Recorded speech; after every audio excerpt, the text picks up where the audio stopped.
All right, throughout the hundreds and hundreds of pages in the big policy bill that recently passed, which is now law, Idaho is mentioned specifically twice. And it's toward the very end. The last thing you'll find is a provision on the radiation exposure compensation matters, commonly called RECA. In the 1990s, the federal government admitted fault in the fallout of the Cold War in exposing Americans to dangerous radiation through nuclear testing. Idahoans have tried for decades to be officially recognized as downwinders, people exposed to nuclear radiation hundreds of miles away from test sites. Well, now for the first time, Idaho is included in RECA, which is a win, but only a partial one. As Joe Paris found out, advocates say there's still plenty of work to be done. As a nuclear arms race heated up during the Cold War era, hundreds of miles away from test sites, Idahoans were unknowingly impacted. Between 1951 and 1962, they were subjected to radioactive fallout from the Nevada test site from 100 above ground nuclear tests, at least 93 of them that blanketed Idaho with radioactive fallout. Tona Henderson is director of Idaho Downwinders, a group that has advocated for years to get compensation from the federal government. In July of 2004, so 21 years ago this month, I was made aware by my mother of some articles that were in the local paper of the Messenger Index, and it talked about how people were in Jim County were affected. A sobering history lesson that matched hard-to-ignore facts. That is why my family was so devastated with cancer and my community.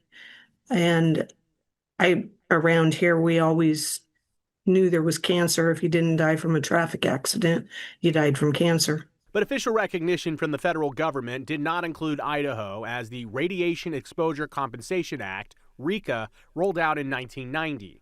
A 1997 National Cancer Institute study identified 4 Idaho counties, Gem, Blaine, Custer, and Lemhi, as being some of the most impacted areas for radioactive fallout levels. Still, Idaho was not included in RECA.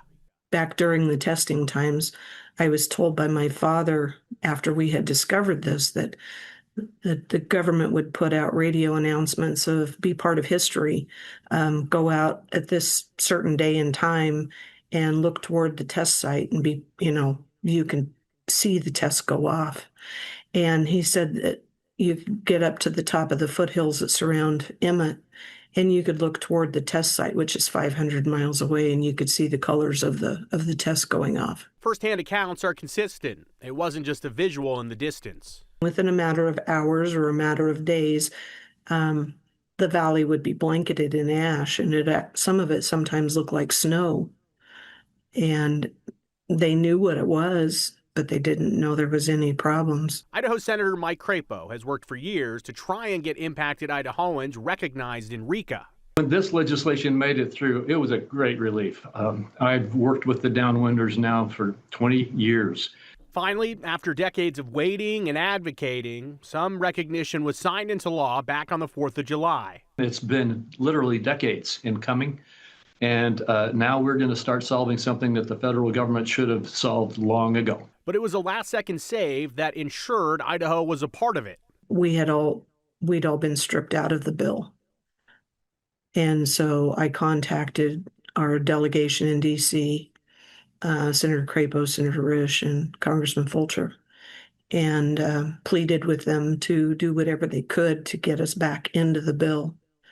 And Senator Crapo was the one that got Idaho back in. I just contacted our leadership and those senators from that committee and said, Idaho shouldn't have been left out of this. And they said, oh, you're right. And so it got put back in.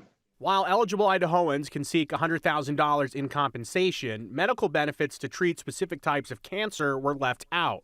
It can be argued that medical coverage is more valuable than the financial component. I think that the medical benefits should be there for those 19 types of cancer. People are they not only lose their lives to cancer, but they lose their homes, they lose everything they have trying to stay alive. A big thank you for never, never, never giving up. We fought and we fought and we fought, and they never quit. And so I just want to give them a thank you, because it was their efforts that created the political momentum to get this issue bigger in other states and to broaden the base of support for it. And to be clear, when we talk about the medical coverage, there are on-the-ground uranium workers that have been entitled to different medical benefits. And Brian, one thing, though, that they did want to highlight for Downwinders is that there are screenings that they are now going to be eligible for to find out if they have some of those very specific cancers. So while they are hoping that there will be expansions in RECA for Idahoans in the near future, this is something that has been in the works for decades. That's assuming their medical care covers those screenings, correct? Correct. So the screenings are now going to be covered by anyone that is impacted as a RECA person. Because about 20 years ago, when we did this story, that was the problem, is that they weren't covered. There was a little sliver of window they could get in to kind of be a part of this. But if it was as simple as just making a phone call by Senator Crapo, why has it taken so long? I think Senator Crapo is in a very good spot in this point in time to make that concession. He had worked with a man named Josh Hawley, senator from Missouri. This is a situation where over the years, budgetary problems had kind of pushed Idaho out of RECA. For whatever reason at this point, between the Idahoan Downwinders and the influence that Idaho has in Congress, for whatever reason, it was finally able to get across the line this time. Okay, well, I guess it was that simple. All right. It was. Thanks, Joe.